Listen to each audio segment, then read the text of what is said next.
when we're talking about multiple angle identities, there is a very important distinction that I like to point out. So one is, okay, so it's this one. So suppose you have sine of 60, or let's start with sine of 30. Oh, it's frozen again. Okay, sine of 30, right?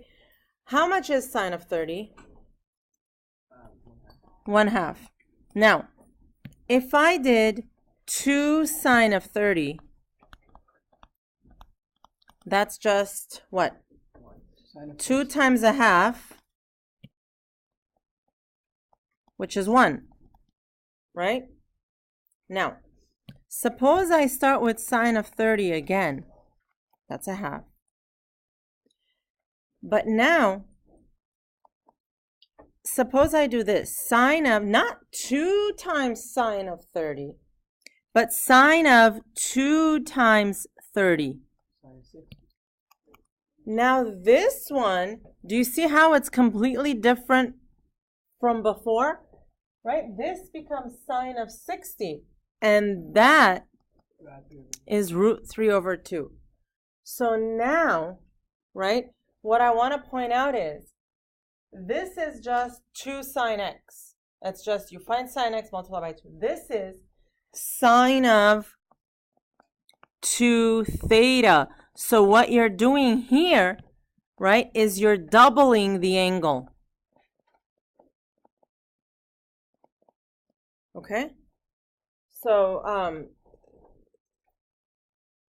when you do that, right, you're talking about like a whole other situation. Okay? So for example, if I have something like this, why do I even care about this?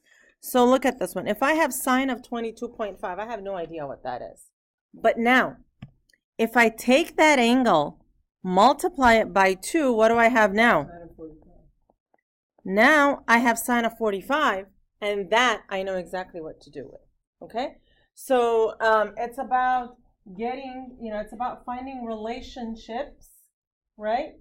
And sort of like opening up some new horizons and some new options. Okay, so let's take a look at some of these identities. I have sine of 2 theta. So these are my double angle identities, right? Double angle identities. So it's all about getting twice the angle and relating it to sine of theta that I know. So look at this one. The first one we're going to talk about is sine of 2 theta, right? The identity says that's the same as 2 sine theta cosine theta. So you see what happened? We started off with a double angle, 2 theta, but the identity converts everything to sine of single thetas, which I've been dealing with since chapter 4. Okay, so that's the thing. The double angle identities get converted into single angles, right? The 2 thetas become single angles. So for sine of 2 theta, I have this 2 sine theta cosine theta. Yes, it'll be provided to you, but this is such a common one that you will have it memorized by the end of this chapter. You'll just know it. Now, for cosine, notice there are 3 versions for cosine. They're all equally correct. They're all equally powerful. The choice is yours, which one you want to use, and most of the time, it's simply like as basic as, okay, what am I given? Okay, I know the sine. Okay, so I could use this one, right? Or, oh, I have cosine given to me. I should be able to use it. Like normally, it's just very simple which one you should use. So all these are the same. You could choose any of them. And then tangent, tangent's always the rebel, and it's got like, right, all this other forms. Okay, so take a look here. We have sine of theta is 3 over 4 on the interval 0 to 2 pi. We're going to find sine of 2 theta, cosine of 2 theta, tangent of 2 theta. Normally, they will give you another piece of information to figure out what the quadrant is. In this case, we're going to assume quadrant 1, right? We're just going to go with the basic quadrant 1. Okay. The entire thing here, I need it to be solved using identities, and you're not drawing triangles, all right? So I need sine of 2 theta, cosine of 2 theta, and so on. All right, so for sine of 2 theta, right, what does the identity call for? I need a sine of theta and a cosine of theta. Okay, I have sine of theta, don't have cosine of theta. So first, I'm going to use some identities from 5.1 and solve for cosine of theta. So use Pythagorean identity to solve for cosine theta. All right, so let's do that. The Pythagorean identity said sine squared theta plus cosine squared theta is equal to 1. So here, if sine is 3 over 4, what's sine squared? 9 over 16 plus cosine squared theta is equal to 1. So cosine squared theta is 1 minus 9 over 16, which means cosine squared theta is how much? 16 minus 9, 7 over 16. Now I'm going to take a square root. So cosine of theta is plus or minus root 7 over 4. But since we're assuming quadrant 1, we're just going to take the positive one. So when do we assume it's going to be quadrant? Yeah, most of the time, not most of them, you will be given a information to like locate the quadrant. But right now, since they haven't given that to us, we're just going to assume quadrant 1. What does that look like when you do this? Well, they'll either say from like 0 to pi over 2, and you know that's quadrant 1, right? Yeah. Or they'll give you one of these, you know, like if sine of theta is this and tangent is negative, right? And where you have to like draw the circle, right? Remember we were doing like plus, plus, and that. Okay, you will know.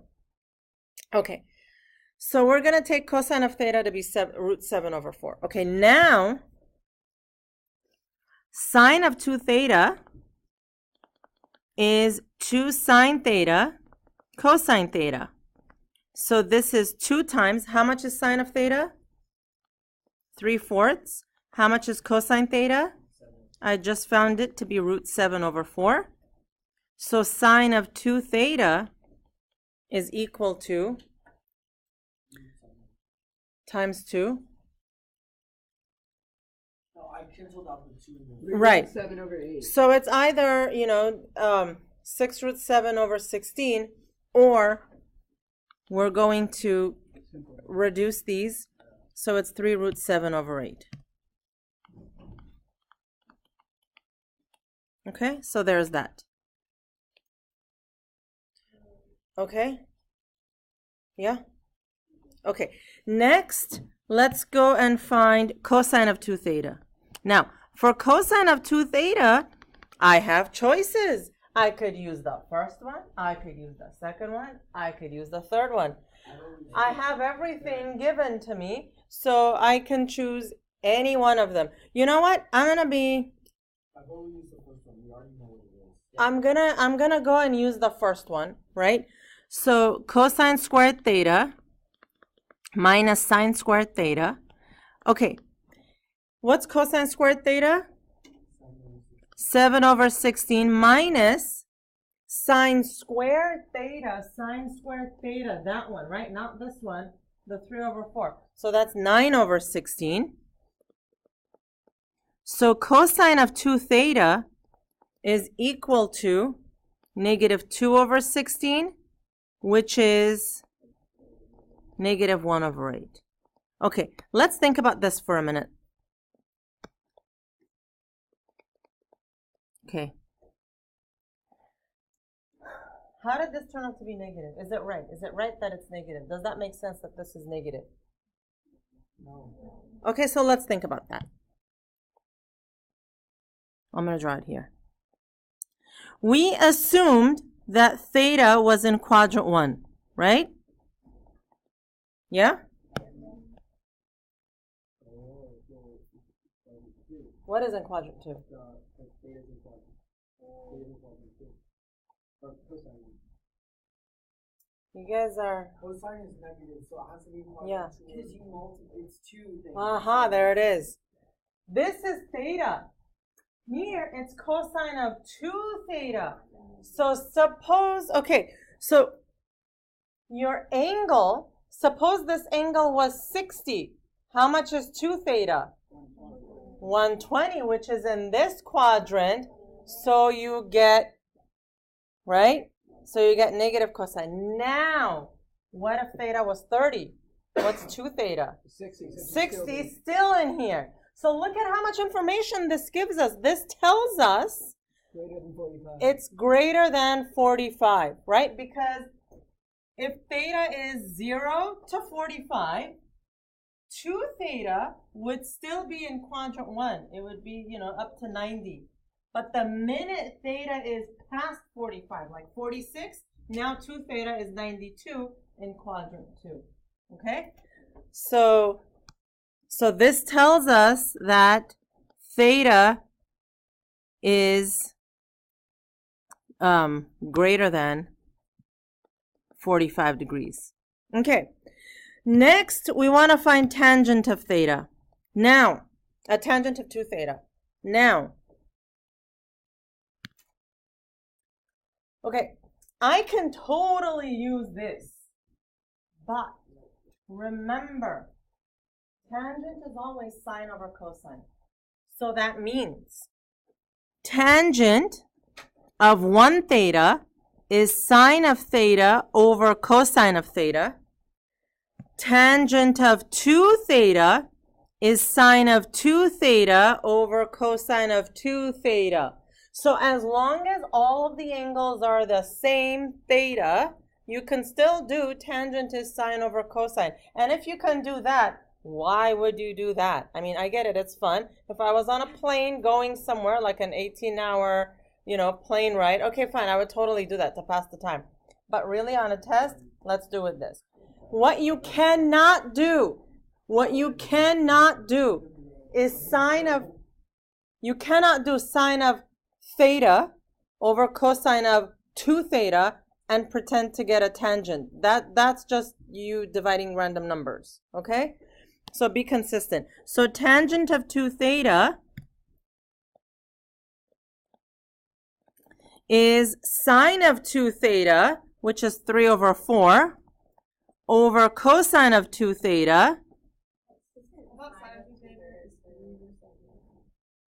I just did what I told you guys not to do. Good, you were listening.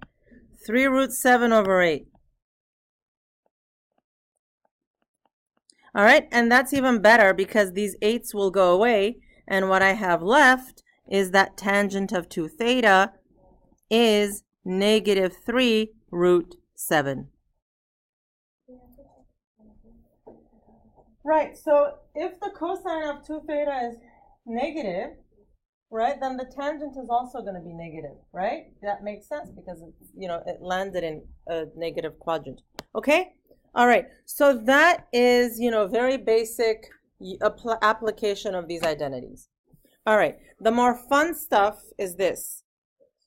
Solving an equation, right? So let's solve this equation. You know that when we want to solve an equation, right, we want to make the equation homogeneous when it comes to the trig functions. So all sines, all cosines, and also another level, we want all of the thetas to have the same multiple, right? To be the same multiple of theta. So take a look here. I have cosine of 2 theta and a cosine of a single theta. Yeah, they're both cosine, but my angles aren't the same multiple of theta, right? So if they were all 2 thetas, it's cool. If they were all single thetas, it's cool. So let's go with 2 thetas. Let's switch this from 2 theta to 1 theta. So this I need to substitute, right? So I have cosine of 2 theta. I have 3 options for cosine of 2 theta. Which is the wisest choice to put in this case? Yeah. The second one, right? Because then we'll have everything in terms of cosine. So that'll be 2 cosine squared theta minus 1. And then I have minus cosine theta is equal to 2. Okay? I need everything to be equal to 0, so subtract 2 from everywhere. And now I have 2 cosine squared theta minus cosine theta minus 3 is equal to 0. This is where we factor, right? So it's going to be 2 cosine theta, and now I need, 2 numbers here that are going to multiply to 3, but then I need to get a -1 when I do the distribution. So let's try -3, +1. Those two multiply to -3. Let's see if it works.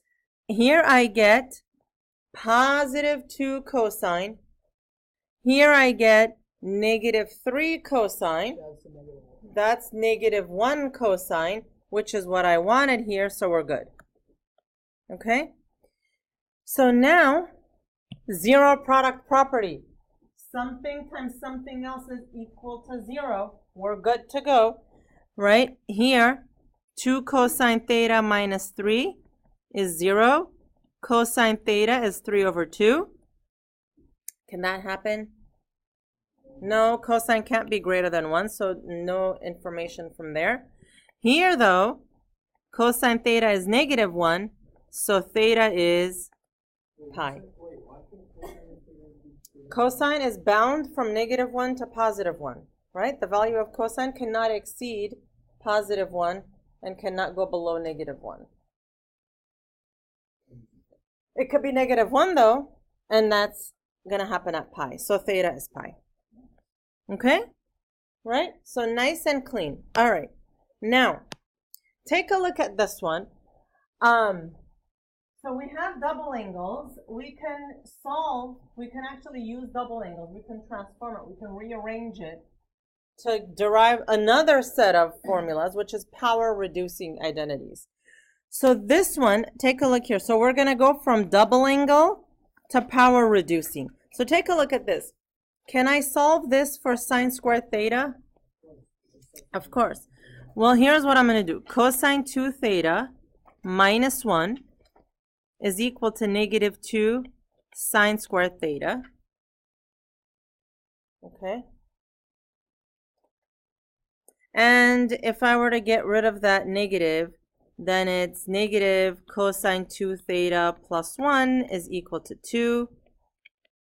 Of course, you could do all this in one step. So then if I divide everything by 2, then sine squared theta is, okay, so we never like these dangling negatives, right? I never like negative cosine plus 1. So I always swap the order and I put it in this form. It just looks so much cleaner. Everything is like self-contained over 2. Okay? If you notice, this is right here another identity. Okay? So it didn't just fall out of thin air, right? It was an identity that we already had, that we solved for one of the terms, and we got this. When do we use this? When you want to, what do you want to do to a power? When you want to reduce the power, right? That's why it's called power reducing identities.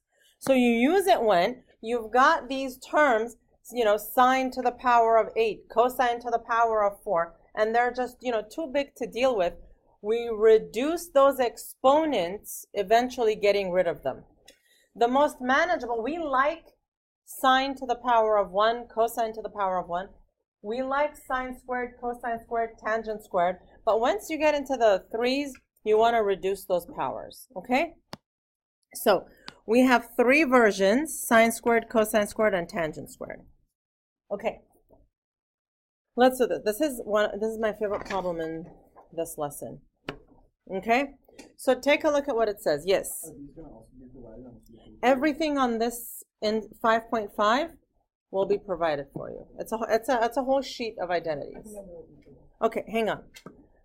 So it says here to rewrite this in terms of cosines of multiple angles.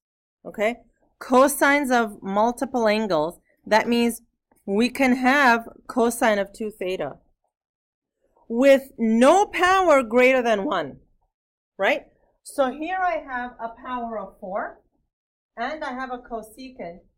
I want to reduce that power of 4, so all my exponents are 1, but to compensate, I'm allowed to have 2 theta versus, or 4 theta, or 8 theta versus a single theta. Okay, so let's just do it.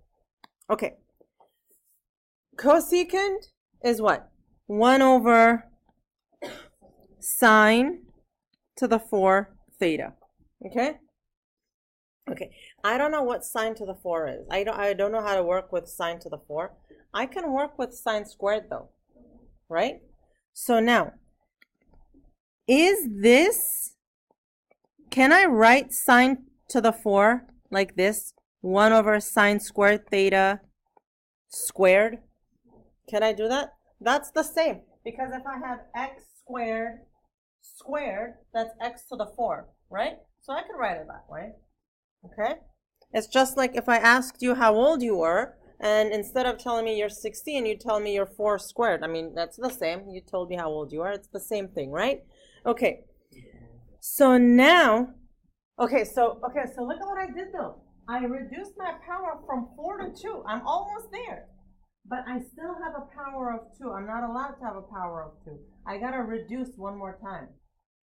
But look, when I have a sine squared, I have a way to reduce from sine squared to no power, right?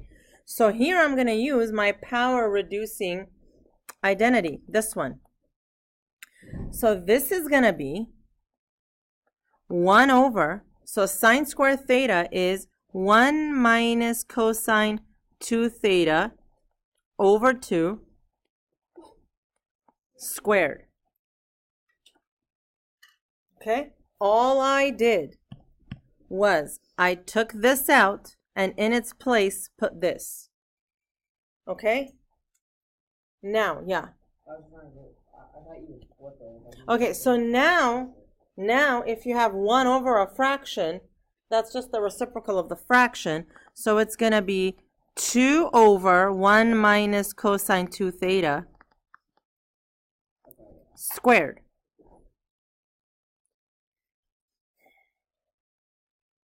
Okay? Now, I still have a square.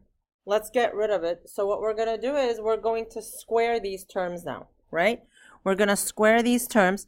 So who does this 2 belong to, that exponent? It belongs to that 2, and that becomes a 4. And it also belongs to this denominator, right? So the top becomes a 4. And now I'm going to square the denominator, and I'm going to get, because we are experts at doing this, 1 minus 2 cosine 2 theta plus cosine squared 2 theta. Ah, darn, I got another square.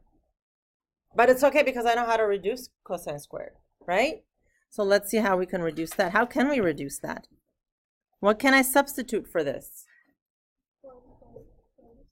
This one. Okay? So that's what we're going to do now. So this is equal to 1 over 1 minus 2 cosine 2 theta plus, that's a 4, plus 1 plus cosine 2 theta all over 2. Okay? Now, we got to do common, oh. Yeah. Okay, sorry, I'm rushing. Let's go back. Okay, So what does the identity say? What does the identity say? It's 1 plus cosine twice the angle. So here, 1 plus cosine twice the angle. Okay? So it's always, you reduce the power, double the angle, right? We reduce the power, but we double the angle. And now, I want to make a common denominator on the bottom here, right? So to do a common denominator, we're going to multiply these by 2. So this is going to be 2 minus 4 cosine 2 theta plus 1 plus cosine 4 theta all over 2. Yes? So the power reducing identity here, what is the identity? It's 1 plus cosine of twice the angle, right? Theta becomes 2 theta. So if you have 2 theta, that becomes 4 theta. Okay? All right. So now, let's see what we got here. The 2 and the 1 together are going to be 3, right? But what can I do with this 4 and this 8? What the 4 and the 2? It becomes 8. So it's 8 over 3 minus 4 cosine 2 theta plus cosine 4 theta. And now let's just see where we're at, right? Let's see where we're at. Do I have powers greater than 1? No, but I do have multiple angles, which is okay. This is it. I'm done. Right? 2 plus 1. Yeah. Huh? Get the 1. Yeah. 1 came from here. Yeah. And then this, we did a common denominator. So we you will find everything by 2. Yeah. Which also Okay. All right. So let's do another one here. Okay, look at this. We got sine squares, we got 2 thetas, we got a whole bunch of stuff, right? So let's see what we could do here. Well, first of all, let's switch the sine to a cosine. All right, we could do that. We could switch the sine into a cosine. That becomes 1 minus cosine 2 theta over 2. And then the rest will keep the same for now, because stuff's going to happen.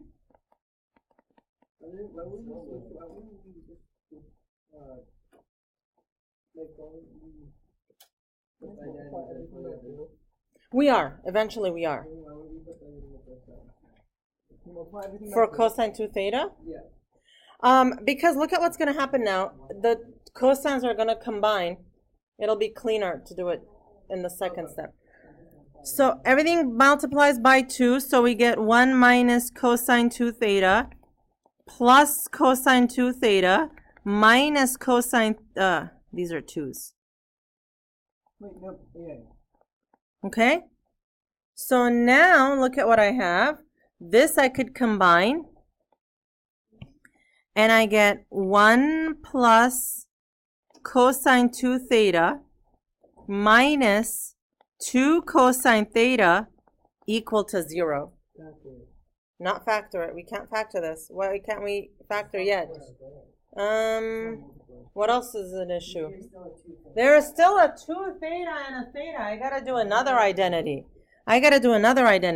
Which identity can I do for this one now? Oh, you can do the double angle. The one from that one, the cosine 2 theta, one of these. Yeah, so 2 cosine squared theta. That's the one. 2 cosine squared theta minus 1.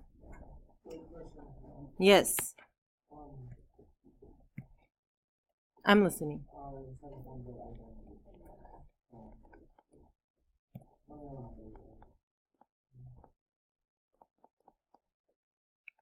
So the 1's are going to go away, and I got 2 cosine squared theta minus 2 cosine theta equal to 0. And I can factor out a 2 cosine theta times cosine theta minus 1 equal to 0. I'm just going to copy that over here.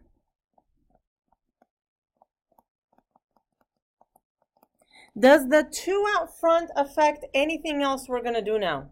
No. I don't have to, factor it out. I can just leave it there. This is what, sophisticated math people would do. But now I just know that I could set cosine of theta equal to 0. Cosine of theta minus 1 equal to 0. Why can I do that? Zero product property. Multiplied equal to 0. Okay? So theta here is pi over 2.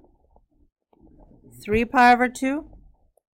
Theta here, cosine theta equals 1. Cosine theta is 1 at 0. Huh? Okay, there is no interval, which means I have to go for like the entire negative to positive infinity. That means I got to do my 2 pi n's, right? Plus 2 pi n's. Okay, so let's do this. Remember what we said before. If you have equal intervals in between your angles, so in this case, they repeat every pi, then I could just do pi over 2 plus pi n equals theta. Here, it's at 0 and 2 pi and 4 pi and da-da-da. So I could just do 0 equals 2 pi n. And let's check. Do I get 0 here? If n is 0, I get 0. So I have the possibility of 0. And I have the possibility of all of the 2 pi's. Okay? So those are the two answers here. So now, okay? Half angle identities. Yes, half angle identities. Okay. Because, okay, again, the half, the double. So, for these identities, when you're solving them, you get to have a root inside a root, and who doesn't like that? Okay? So let's take a look at what these are. These are half angle identities. You solve these when you have an angle that's half of a special angle, like the 22.5 that I was talking about before, right? That's half of a special angle that you know. Okay? So this is how they work. Now, what you need to keep in mind is this, right? That theta inside, that's the full angle. Okay? So that's the full angle. So for example, when you solve it, like when you have sine of 15, the full angle is 30, right? So you solve it for when you have, for example, sine of 30 over 2. So that's that full angle there. That is what you need to know. Okay? All right. So now, let's do this one. Let me do this one and then I'll take a question. Okay. So, it says to find the exact value of sine of 22.5. Okay? What you need to keep in mind is this angle that is given to you, okay, is half of 45, right? So this is really sine of 45 over 2. What you also need to take account of is that the angle that is given to you, that half angle, is in quadrant 1, okay? It's the half angle that you need to look for, you know, what quadrant it's in, okay? So for example, if I'm given sine of 75, okay, that's sine of 150 over 2. I know what 150 is. It's a special angle. 150 is in quadrant 2. I don't care about that. What I care about is that this is in quadrant 1. Okay? All right. So now, I know that sine of 22.5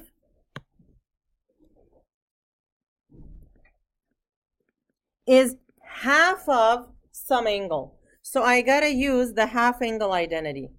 So I say this is plus or minus the square root of 1 minus cosine of the full angle 45 over 2.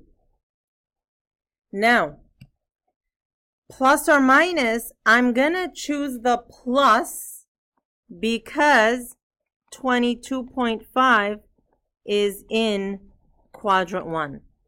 Okay, that's where that comes in.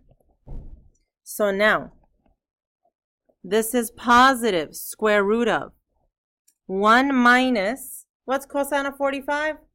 1 over root 2 over 2. Okay. This is the square root of, okay, what do I have on top? Root 2. So what's the, right, so quick way of doing it is, yeah, that's root 2 minus 1 over root 2. We're going to do a common denominator, just here, okay? This is 2 over 2, root 2 over root 2, so that's what we get. And then, what now? What now? This is the square root of root 2 minus 1 over 2 times root 2.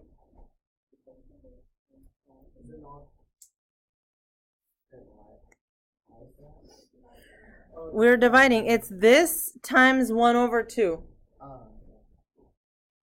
Okay? So that's your final answer, but just know that the book will rationalize. The book will rationalize this root 2, and it will look like this. 2 minus root 2 over 2 times 2. But what is that? 2 minus root 2 over 4, but what is that? 2. So it's 2 minus root 2 over 2. Okay? So I'll take either this or this. Okay? All right. Correct. Wait, let's go back up. So you're going to take either... For homework, for next time I see you, which is Tuesday, I want you to do these problems.